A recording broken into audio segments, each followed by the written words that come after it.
C'est un récent sondage dont les résultats sont déstabilisants. En France, seul un jeune sur deux préfère sans réserve la démocratie aux autres systèmes politiques. Résultat comparable en Espagne et en Pologne. Selon cette enquête YouGov, publiée en juillet et menée auprès des 16-26 ans dans différents pays d'Europe. Ces jeunes adultes sont donc de plus en plus nombreux à considérer que dans certaines conditions et dans certaines circonstances, un pouvoir autoritaire serait souhaitable, homme ou femme, diplômé ou non, penchant à l'extrême droite ou à l'extrême gauche, mais votant rarement.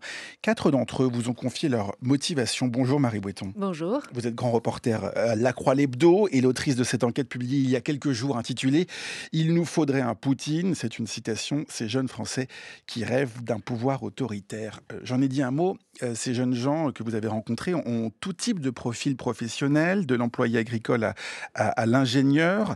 Est-ce que cette diversité a été une surprise pour vous ? Oui, tout à fait. On sait que ces jeunes, statistiquement, sont plutôt proches des idées d'extrême droite et sont plutôt moins diplômés que la moyenne. Il n'empêche, ce ne sont que des statistiques.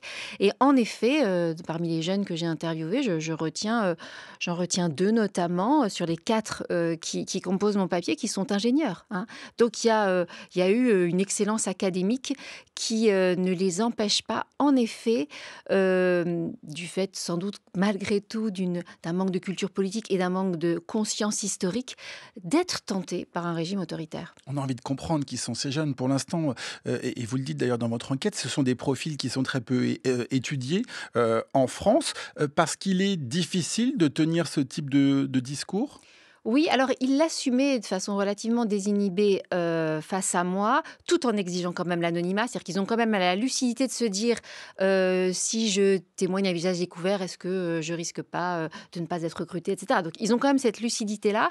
Mais en effet, il y a une forme de désaffiliation politique très marquée. Moi, ce qui m'a surpris et que je leur opposais, c'était à la fois chez eux une grande demande de justice sociale qui s'inscrit plutôt dans une tradition de gauche et puis en même temps un désir d'un régime autoritaire que là on retrouve plutôt dans la tradition d'extrême droite. Et quand je leur disais il y a une forme d'opposition à porter ces 2 types de valeurs relativement antagoniques, ils ne comprenaient pas. C'est-à-dire que à plusieurs moments, je me suis dit, en fait, je suis un boumeuse totale et je ne comprends pas qu'il y a une forme de recomposition politique et idéologique dans une partie de la jeunesse, qui, vous le rappelez, c'est vrai, est minoritaire, bien sûr, hein, mais qui n'est pas totalement marginale. On va parler évidemment de leurs revendications et de leur vision de la démocratie, puisque c'est ça dont il est question. Marie Boueton, d'abord pour revenir un tout petit peu sur les profils, vos 4 interviewés, Ilona, Élise, Thibaut, Jordan, ce sont de jeunes adultes qui ne votent pas.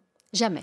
Jamais. Ouais. Ils ne sont jamais allés mettre un bulletin dans l'urne et qui ont aussi, et ça c'est leur point commun, une grande défiance vis-à-vis des médias traditionnels. Ah oui, totalement. Ils ne s'informent plus parce qu'ils appellent la caste des journalistes qui, selon eux, ne portent pas leur voix, leurs revendications, et puis qu'ils associent plus largement à ce que nous, on pourrait appeler les contre-pouvoirs, c'est-à-dire ces corps intermédiaires que sont les médias, la justice, les syndicats, le Parlement, qui, à leurs yeux, et ça me semble extrêmement grave, qui, à leurs yeux, au fond, ne jouent pas leur rôle de contre-pouvoir, mais qu'ils associent davantage à une forme de nouvelle aristocratie qui ne dirait pas son nom et qui, quelque part, s'arroge les sièges, les places, les postes, qui jouent le jeu de l'entre-soi et pas de la démocratie. C'est-à-dire qui ne portent pas leur voix et qui ne fait que profiter de ses positions en jouant de la connivence, etc. Et par ailleurs, ils voient les médias et encore une fois plus largement les contre-pouvoirs comme entravant l'action politique. C'est-à-dire qu'ils vous disent les élus censurent, les médias critiquent, les syndicats contestent, les juges condamnent. Et pour le coup, ce sont autant d'entraves à une action puissante. Justement, comment ils s'informent, puisqu'ils rejettent les médias traditionnels ? Beaucoup de youtubeurs, hein, d'influenceurs sur YouTube, notamment certains d'extrême droite, hein, qui, pour plusieurs d'entre eux, au fond, considèrent qu'il faut en finir avec cette démocratie tiède, au fond. Et ces youtubeurs, pour le coup, ont eux-mêmes, dans leur façon de se présenter, dans leurs paroles, une, comment dire, des méthodes, un style et un ton extrêmement désinhibés. Parmi les griefs qu'ils font à la démocratie, il y a donc l'impuissance des dirigeants, l'inaction, l'absence de responsabilité des gouvernants, les discours flous et les privilèges dont vous venez de dire un mot. Et la solution, ce serait donc un homme fort qui arriverait au pouvoir et qui pourrait prendre toutes les décisions possibles. Oui, c'est-à-dire que, comme je le disais, ils estiment que l'action publique est devenue totalement impuissante et qu'il faut donc le moins d'entraves possible à celui ou celle qui pourrait exercer le pouvoir. Donc pour eux, un pouvoir fort, c'est un pouvoir qui fait fi des élections, qui fait fi du Parlement et qui fait fi des contre-pouvoirs.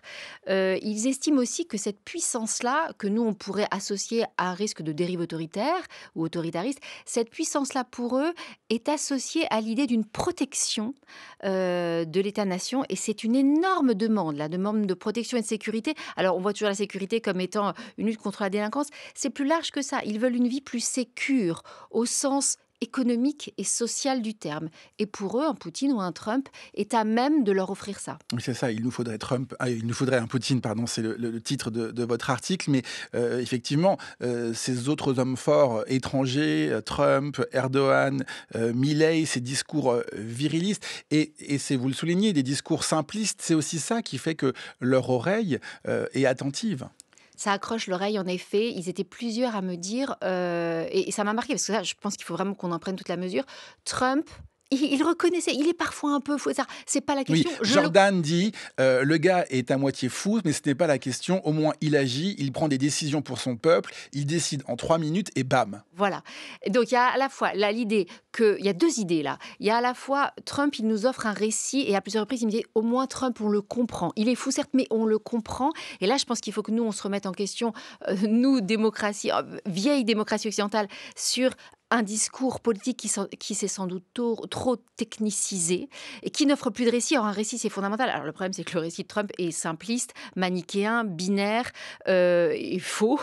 Lorsque voilà, il dénonce la crise climatique, ou évidemment. Mais ils estiment qu'il offre un récit et donc il offre une prise sur le réel, une prise sur le cours des choses. Et l'autre chose très importante chez Trump, c'est qu'en effet, ils vous disent, voilà, le type, en effet, bam, agit en 3 minutes. Et quand je leur oppose, mais il le fait de façon illégale, car certains de ces décrets sont invalidés en justice, il le fait en faisant fi des contre-pouvoirs, ce n'est pas la question. C'est-à-dire que l'efficacité prime sur tout le reste, la légalité, le respect de la séparation des pouvoirs, etc. Vous l'avez dit, Marie Boiton, il y a cette idée de l'anxiété, beaucoup chez ces jeunes rencontrés qui demandent cette protection. Et l'équilibre, il est là, en fait. Entre la sécurité et la liberté, pour ces jeunes, il y a clairement un déséquilibre. Clairement, donc ils veulent une vie sécure, donc davantage, protégée, davantage, sur le plan économique et financier. Ils veulent aussi, au fond, ils voient, en effet l'homme fort comme étant non pas quelqu'un qui risque d'être trop puissant, mais quelqu'un qui est une forme de père de famille XXL. Donc en effet, ils attendent davantage, de protection et je pense qu'il faut aussi, bien prendre la mesure de leur demande de justice sociale. Mm. C'est-à-dire qu'ils estiment que l'égalité, qui est quand même une valeur cardinale dans nos démocraties et qui est portée fièrement sur le fronton de nos écoles, de nos mairies, etc., ils estiment que l'égalité est devenue une illusion dans ce régime-là. Et donc, par capillarité quelque part, la démocratie elle-même serait, selon eux, une imposture. En tout cas, un dispositif purement formel, purement abstrait. Est-ce qu'on défend un dispositif formel? Non. C'est-à-dire que sans un État-providence digne de ce nom, je pense que la défense comment dire, de l'intérêt général et la défense de la séparation des pouvoirs et de l'état de droit risque de ne pas percoler jusqu'à eux. C'est-à-dire que s'il n'y a pas un état social Mm. de droit, ils ne voient pas pourquoi ils défendraient l'état de droit.